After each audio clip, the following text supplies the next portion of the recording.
Hello, everyone, and a very warm welcome to this Sunday's podcast.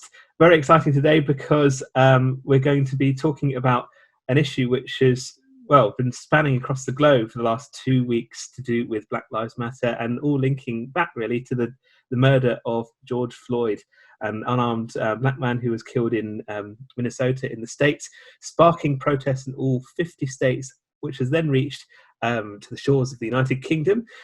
I'm joined by Ifath, who's a teacher. She's head of citizenship at a school in Dulwich and also teaches history as well, which is how we know each other. And I'm also joined by Aisha, who is an English teacher who was brought up in the UK, but now lives in New Brunswick in Canada. We're going to be focusing on talking about the UK in this episode because there've been a lot of protests in the UK recently, but it's also, of course, going to be useful to draw some comparisons across the Atlantic to Canada and America as well. So, hello, Aisha, and hello, Ifath. Hi. Hi.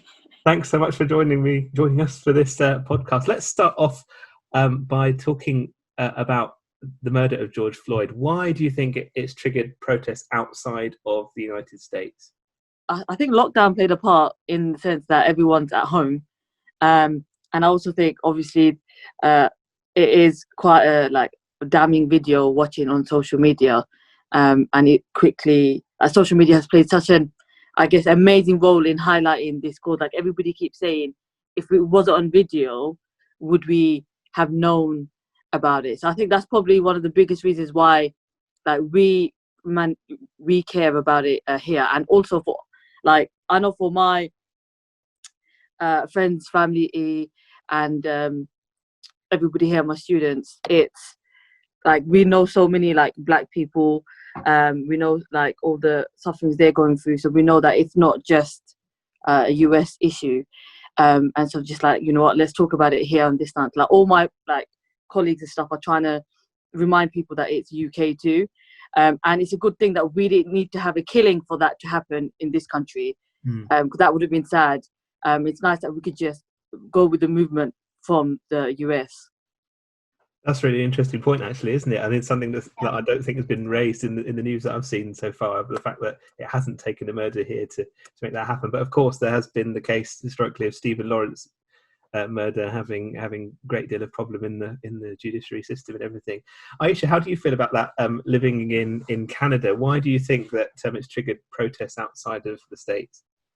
I think we have seen this before with George Floyd. We have seen it. We saw it with Eric Garner, and we know that it happens. But there was something very chilling about that video, and I think what was chilling about it was the casual, calm demeanor of that police officer. And I think that the death of George Floyd was the tipping point, because there were things that led up to it in the same week. We were seeing reports that Black people and people of ethnic minorities were most vulnerable to COVID-19, and they were disproportionately affected. And we were seeing a kind of indifference and an apathy towards that. We were seeing that, there's economics involved in this, but just on the emotional level, why it was a tipping point was the week before it, we saw Amy Cooper, who was very aware of the fact that there is institutional racism, to the fact that she is telling a Black man point blank, I'm going to call the police. And she knew that this is going to work in her favor simply because she's white. Is that the one with the he's dog? Black. The one with the dog, yes, Yeah. Amy Cooper. And I think that video first was so chilling that she knew that the institution worked in her favor. And then we see George Floyd, who is pleading. And then there are people who are watching who are pleading, and there's no mercy. And I think emotionally that is a tipping point for people, that when you're begging for mercy and it's not shown, and then it's the level of accountability to know that this officer knew that he could do that and get away with it. And I think that we are seeing something unprecedented because of that. That's an important issue, and I think we'll return to that towards the end about to what extent this is a turning point in race relations for the future for the US, not just the US but the UK and Canada as well. Let's just focus in on the protests in Britain for the moment, which seem to have, I mean, they haven't centred around this issue, but they've resulted in it in many areas, which has been the taking down of statues of people who've been involved in the slave trade in the 19th century. Now, Ifat and I are history teachers here, and Aisha, you've got a strong knowledge of history, definitely. So what role do you think our understanding of the past has in shaping protests that's going on today? Ifat, what do you think about that? Because you're teaching history in your school at the moment in the UK. I think it's important to obviously teach the history, the bad and the good. I think it's quite difficult. Like, for example, with the statues, I'm personally, it doesn't bother me that statues of slave owners are coming down, but I think it saddens me that people did actually know who they were. So that's what I think bothers me the most. I remember, like, when we one of the tasks we used to set, like for Remembrance Day and stuff, is if you could make a monument or a memorial or statue, like who would you put? So we always use these statues as a way to celebrate history, and it's only now that people are noticing, actually, you know what, let's take it down. So after the one in Bristol came down, all other, like one in West Indies Keys, which is where I'm from, the council just took it down nicely without any fuss. And it's just, why couldn't you do that earlier? Like, everybody knows the history, but I think we've just felt like it's not an issue for us to act upon it in today's day, when we definitely should. Like, one of the, like, somebody's arguing about, like, Churchill, and obviously as a historian I understand, like, you know, great respect for him as a leader and stuff, but obviously as a Bengali person I detest him. So when I teach about Churchill and, you know, his statues and stuff, I can understand the love that British people have for him, but I also make an effort to teach, you know, the famine and what he's done. So I don't know if the curriculum in other schools, you know, actually point that out. Same with Gandhi, for example, because he's great guy, gave us independence, but he was also extremely racist. And I've never been taught about Gandhi's racist side. I went and learnt about that afterwards. So I think we're so used to having on both sides of the arguments in history and stuff, but actually the curriculum doesn't really map out the both sides. And I don't think there's not enough information out there. Like, when we did our degree and stuff, it's not necessarily there. It's always like talking about Churchill in terms of the war and stuff. And I think it's important that educators go out the way to try and find out more things, so that, you know, at least the future generation is educated and understand what these statues are about. Because first and foremost, kids learn from school. So I think it's important that the curriculum plays a big part. We are lucky that the government doesn't tell us to do much with the curriculum.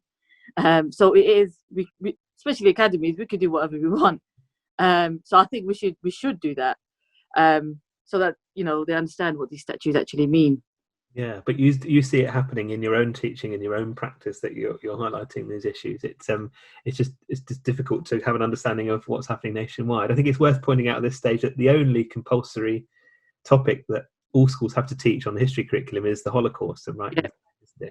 So if it was changed for the slave trade to be added to that, it wouldn't be a big change in that sense, because there's the only compulsory thing at the moment is one topic, albeit a very huge and sensitive one as well, of the Holocaust. Aisha, now you've taught around the world, most recently in Kuwait as well, and as I said, you're currently living in Canada. How important do you think it is for education to be affected by the protests that are going on at the moment, and this new, perhaps heightened awareness of Black history? You know, for my history curriculum at A-levels, I did study the civil rights movement, and I think that gives me an advantage in terms of how much effort was made in the past by the Black community to bring about changes in law, and then and then growing up as a teenager in the UK and seeing September the 11th and the events after unfold, experiencing that, and you realize that people have worked very hard to bring about change. And I think a part of us lives in hope and in a belief that things are changing for the better. And I think that when we're at tipping point, when we see a global pandemic on the scale that we have seen, and we have seen that who the essential workers are, and on whose backs the economy depends, I think people are. I think this is like a post-war situation where it's going to be critical that what the work that is done at this stage is going to map what happens in the future. And I think that people are not only at tipping point, but they are going to envision a new future because it's unsustainable. And this is a moment of crisis which is going to shape future generations, you say? Yeah. Well, let's talk about this moment of crisis then, because Ifat and I in our teacher training for being a history teacher, we were always taught that there are loads of different underlying causes to anything. Yes, And you've got absolutely. To work out all these I agree. underlying causes, right? And if there's one beautiful thing about history is that it's there to give us context about something. Right. So there is much more context to this whole debate than just the murder of George Floyd, right. just the tearing down of statues. And part of that context is that there is a problem with to do with racial discrimination and religious discrimination in parts of the world outside of the United States. Now, Ifat, you've done a project on this with your school to do with Stop and Search, which is a thing conducted by the police in the UK. Would you mind just telling us a bit about that and what led you to develop those resources for your school? So firstly, obviously, I'm head of citizenship, and I think what I do love about my school, so my school is probably one of the only state schools in Dulwich. We're surrounded by independent schools, but we have a really broad curriculum. So up until last year, everybody was expected to do citizenship. Now, citizenship is not considered, obviously, academic, as in like an EBAC subject like history. And I was actually invited to be head of citizenship because of like my politics background and stuff. And I think it's quite important that the school played such an important part in putting citizenship at the forefront and making all the kids from year 7 to year 11 doing it. So part of the reason why I did do this project is because I had to for curriculum reasons, but also because when I was younger, I had to do civil rights movement and I was bored of MLK. I was just like, we all know about him. And when it came to Black History Month, all the kids would just basically give me posters about Rosa Parks and MLK. So in my previous school, what my history department started was trying to make things a bit more British. So we made a real effort to avoid American politics. So after that, I've had to end up doing more research. And one of the courses for citizenship is law and justice. And obviously, British values and the rule of law and how well we follow the rule of law, and the fact is that we actually obviously don't. And I think personally, because I am a person of color, I make a huge effort. Like for example, like my PowerPoints, when I have to put like a random picture there, I would try and make sure that it's a diverse picture. Because I remember looking at the books thinking, it's just all white people in the books. So I make a conscious effort to include like people that I teach. So when I once had a lesson in Hackney, I made sure that the person I was talking about was Diane Abbott. So I try and make sure it's a local politics. So with the Stop and Search, it was sorry, Deacon, did you want to say something? Someone students can relate to, you mean? Yeah, someone students can relate to, and it's not far away like America. Stephen Lawrence actually went to my old school that I worked in, so it was quite close to home. and he lives in the area I live, where he lived in the area that I'm from. So again, when it came to last year and his anniversary, we did a lot of things regarding Stephen Lawrence, because I wanted them to like remember his name. Out of everyone, that at least remember Stephen Lawrence's names. With the stop and search, what I've done, so I was meant to teach the kids just generally about the human rights. So from the 30 human rights, about 5 of them are to do with, you know, arbitrary laws and innocent until proven guilty. And then when the George Floyd incident happened, murder happened, I was like, this is the like perfect opportunity to actually put what we've learned in class into the real world. So then I got the students to first obviously know their rights. That's the main thing. Whether, you know, whatever race you are, know your rights. Like I remember, like my brother's been stopped and searched without an adult present when he was younger, which is not allowed. And so that was the main thing I wanted to teach the kids, their rights, and then link it to obviously the BLM movement and know the stats that's happening in this country. So I think today one of my students thought that the country had 60% black people in the UK, and I was like, why do you think that? And he was like, well, they're always on the news. And I was like, it's actually only 3%. So, and I genuinely feel like I have a duty to, you know, tell these kids this, because they're not going to get it from anywhere. And I've been lucky that I'm given the free reign to do this. So my stop and search project and what the kids can do and regarding their rights and what they could do to help George Floyd or any other situation has been, you know, signed off by the head, and my whole school's doing it. So that's, you know, I'm quite lucky that I've been given that platform and I'm not restricted. And next week we're going to look at police custody and arrests. And again, I'm going to try and focus it on the UK situations.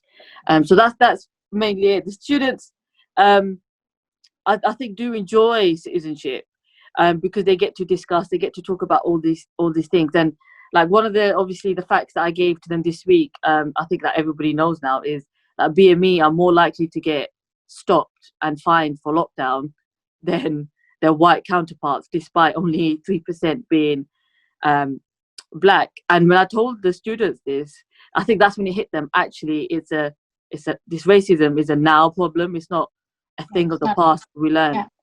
Mm-hmm. So that's what I've been doing, and I'm just grateful that I'm given the platform. But I will say this, that even though I'm a person of color, everybody I've worked with, all my previous line managers have all been white and have all made that effort as well. Like I've sounds really bad. I haven't come across like a teacher, a white teacher or white lead say that no, we're not going to do this or don't do this. You know, they've been really supportive. So I know that there's so many like great leaders out there in the education system, and that you don't have to just simply be a person of color to understand the problems that are happening. So that's really that's what I've been doing. Point, isn't it? Because I think also at this point in time, lots of people are wondering what they can do to help, and you're making the point there that you're raising awareness of it, but it doesn't have to take yourself from a particular community to do that. Absolutely. Aisha, would you like to share with us your experience, please? I can really relate to a lot of what Ifrit is saying, because my schooling was in the UK, and for me, I did come from, you know, a socioeconomic background that was not affluent, and but I did have teachers at school who showed me that there was a pathway within the educational system, and I don't know how I ended up being a student at St. Andrews, but all I know is that I had a culture shock when I turned up at St. Andrews, because it's so white, and it was so unlike anything I had known, because I'm from inner city Birmingham, which is the area was predominantly South Asian and Black, and I now know the term imposter syndrome, which is, you know, I didn't know the word back then, but that's what I felt, and I felt that I didn't belong. I didn't feel good enough. I had a lot of anxiety because I thought I was worried about being perceived as dumb. Yeah. Now, I wouldn't be able to pinpoint where that anxiety came from, but I was aware that there is a stereotype of Muslim women being oppressed. They don't have a voice. They don't. They can't think for themselves. They're forced to wear the hijab or whatever. And I was afraid of coming across and perpetuating that stereotype. And I know that's a lot for a student, but you know, the thing is that we pick up these things from the media. And we're so, when we're young, and I can only speak for myself, I was so busy trying to fight stereotypes that I didn't have room to be myself. The truth was that I was a very outspoken, opinionated person my whole life. But here I was trying to fight a stereotype, but I should have not. I wish somebody had said, it's okay, you know, it's not your fight, it's not your battle, but we pick it up because of the pressure in the media. And, you know, this thing of not being so, this thing of IQ, you know, being dumb or being, it's when I see Trump, who is the mouthpiece of, I guess you could say, white supremacy. And whenever he's talking about Black people, he's always like, there's a US politician, her name is Maxine, I think. And whenever he talks about her, he says low IQ. And he's always, and I think that the racial tension that we're seeing and the rhetoric around immigration and around Muslims and around Black people, and it's not the same. I really don't want to make the mistake of conflating the Black liberation movement with other social justice, because they're not the same. They're very different. But there is a hierarchy. White supremacy is a hierarchy, and I had never understood white privilege. I knew through left politics, we hear these terms, we hear white privilege, but we don't really understand what it means, because in the UK, the pathways are there, the opportunities are somewhat there, but you don't really see it. And I think with George Floyd, that incident with Amy Cooper kind of just really lifted the curtain in a way that enabled us to see very clearly, and COVID also enabled us to see very clearly the inequality and who is affected and who is supported and who is just left to fend for themselves, even though they are essential to the economy. So, you know, I can understand as a Brit why I really appreciate what Ifrit is saying. Teachers really helped me to realize my potential, there was a goodwill there. In Canada, I wish I could say it was the same. We have a prime minister in Canada who did blackface 3 times as a teacher. And he was voted in again. Could you imagine a British politician having done that? His career would be over. Yeah. Say that again? I'll definitely be sacked. Yeah, his career would be done. But he was re-elected because there's a sense of apathy, indifference toward, like, oh, he's not really racist. Aside from that, he did that as a teacher. Wow. Like, just let that sink in. What is he surrounded by that he's done it multiple times and he doesn't have any kind of awareness of what I'm doing is terrible, racist. And the part is, like many of these examples, is not going to be held accountable. Not held accountable, re-elected.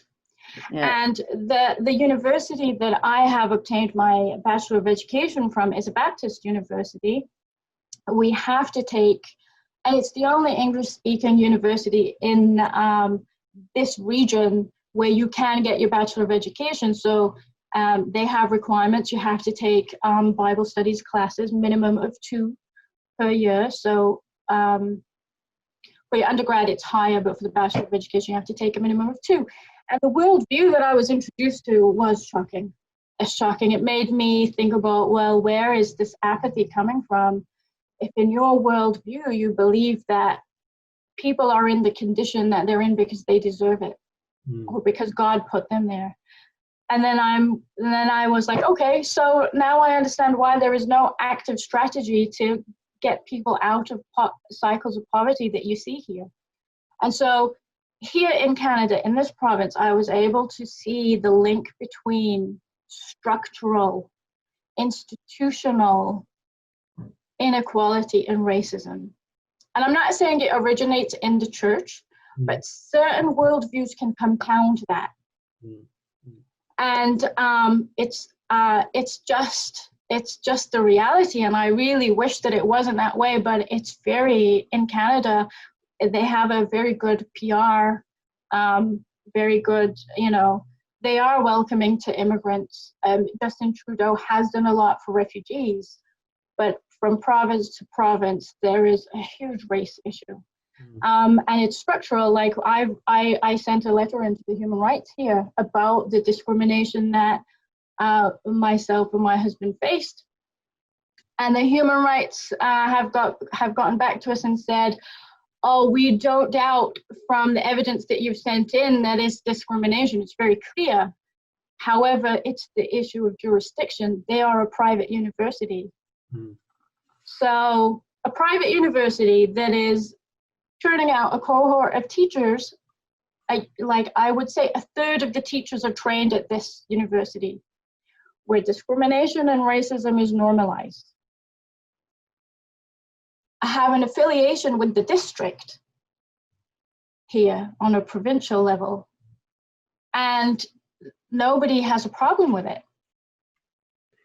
And that's particularly shocking, isn't it? Because we would perhaps expect stereotypically a country like Canada to be aware of issues like that. And what you said so eloquently earlier on, Aisha, about the murder of George Floyd, the Black Lives Matter protest, making a whole range of these issues so much more visual for people, because as Ifaf said, very, and you said as well, Aisha, it very much depends on where you live. Like, you were shocked with the culture moving to a place like St Andrews from growing up in Birmingham, and then I myself live just outside of London, which is very different to a few miles north and south London, where the demographic is incredibly different, and we can very easily be locked inside our kind of parochial bubbles of existence, really. And using the coinage of coronavirus, we can very easily be self-isolating in a cultural sense just by the locations in which we spend our lives.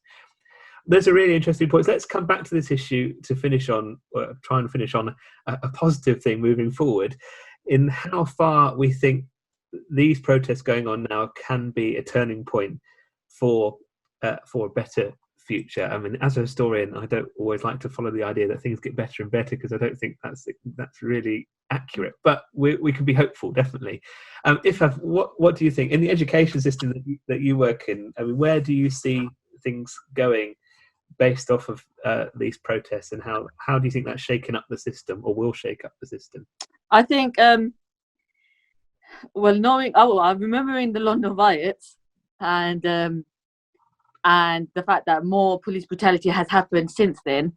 I'm just glad that this is the turning point, I think, more for political participation and like active citizenship.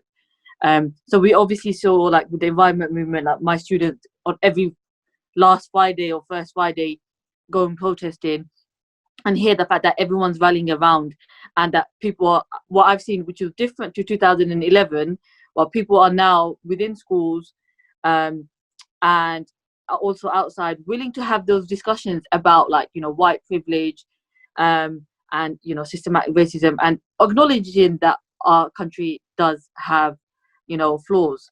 While I remember with the London riots in 2011, people were not proud of our protesters, and it was very one-sided and negative, even though Mark Dugan ended up being innocent. While here, I think there's more positive talks about what can change. I've seen a lot of people really take interest in the matter, trying to educate themselves, asking me. People have approached me saying, "Oh, what do you know about this? Can you help me?"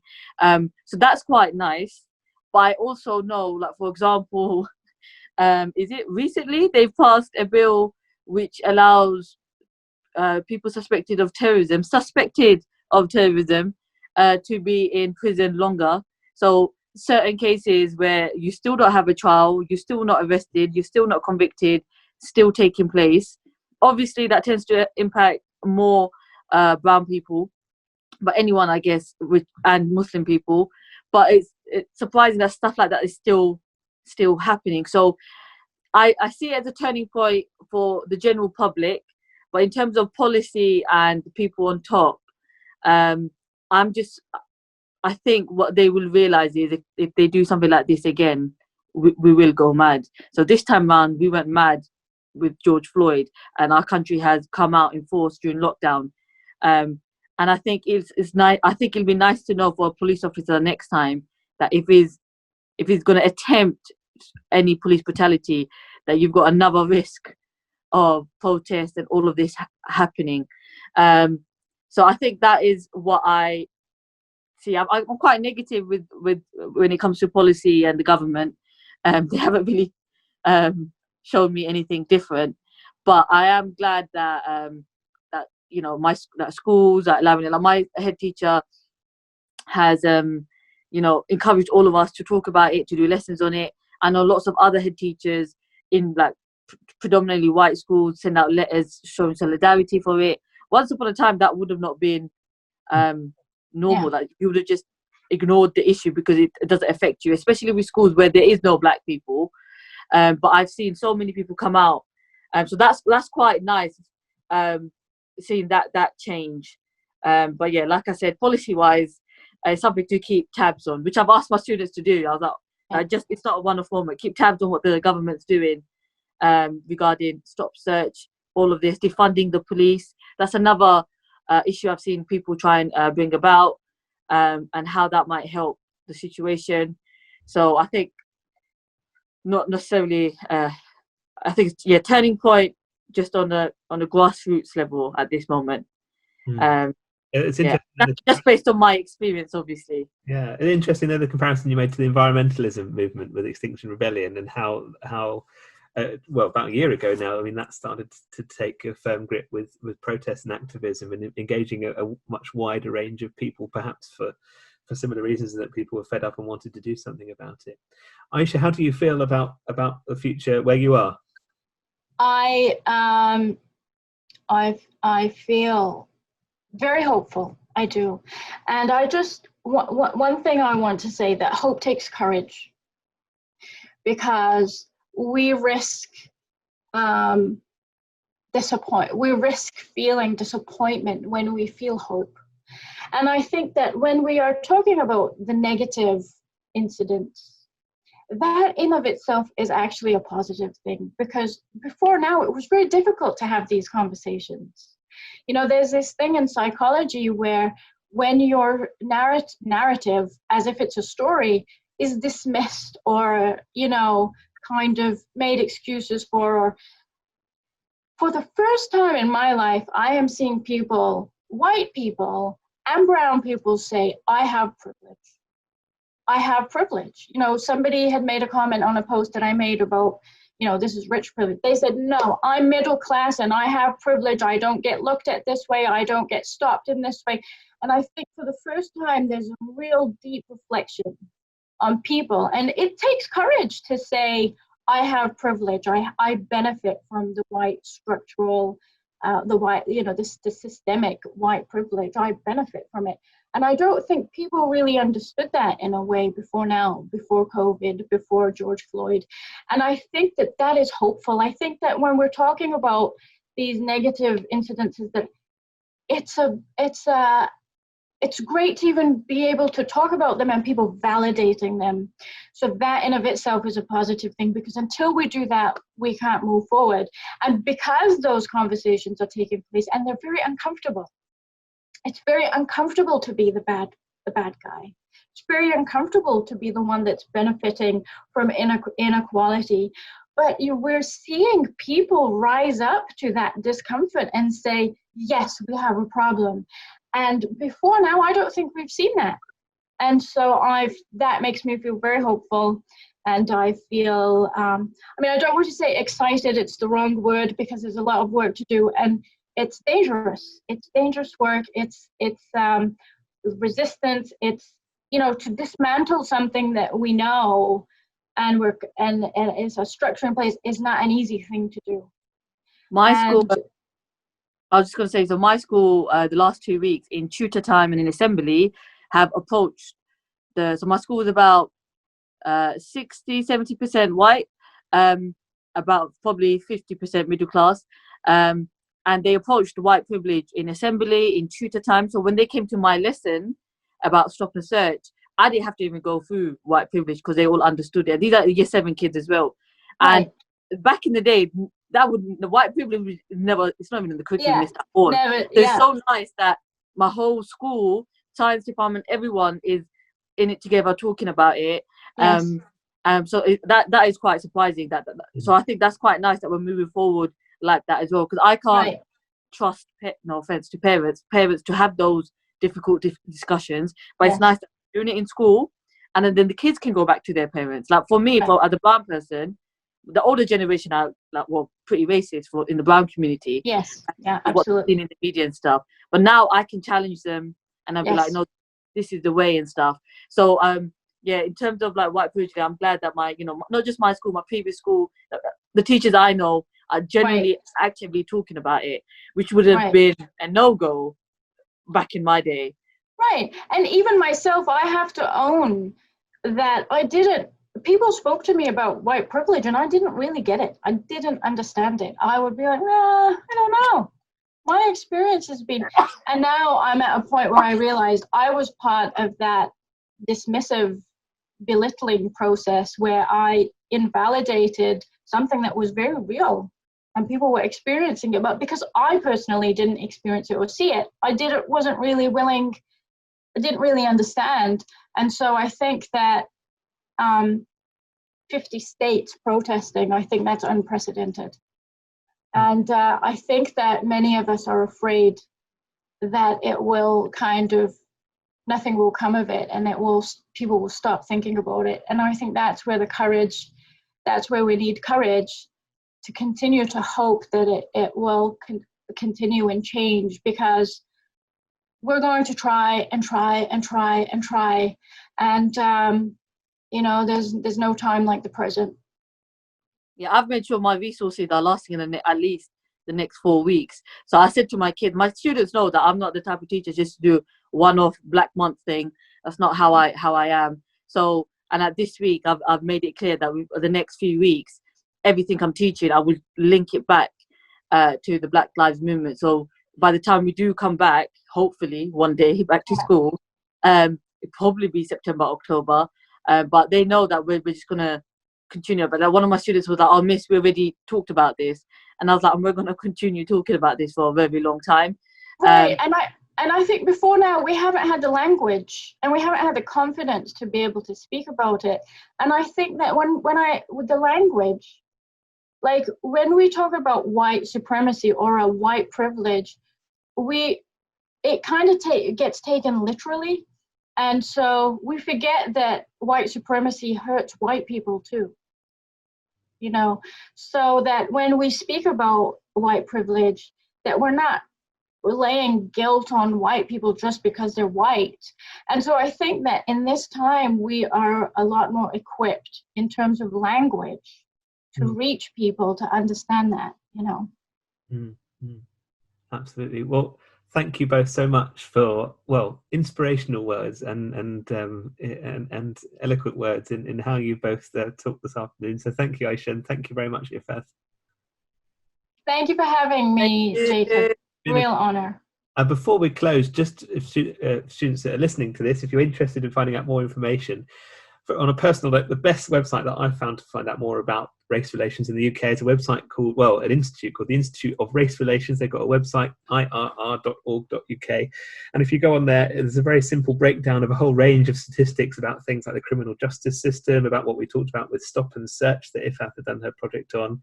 Aisha talked about the impact of anti-terrorism legislation, that type of thing, inequality in housing and employment statistics.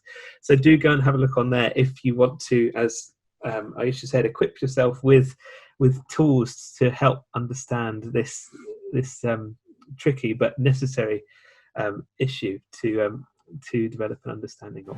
Thank you very much.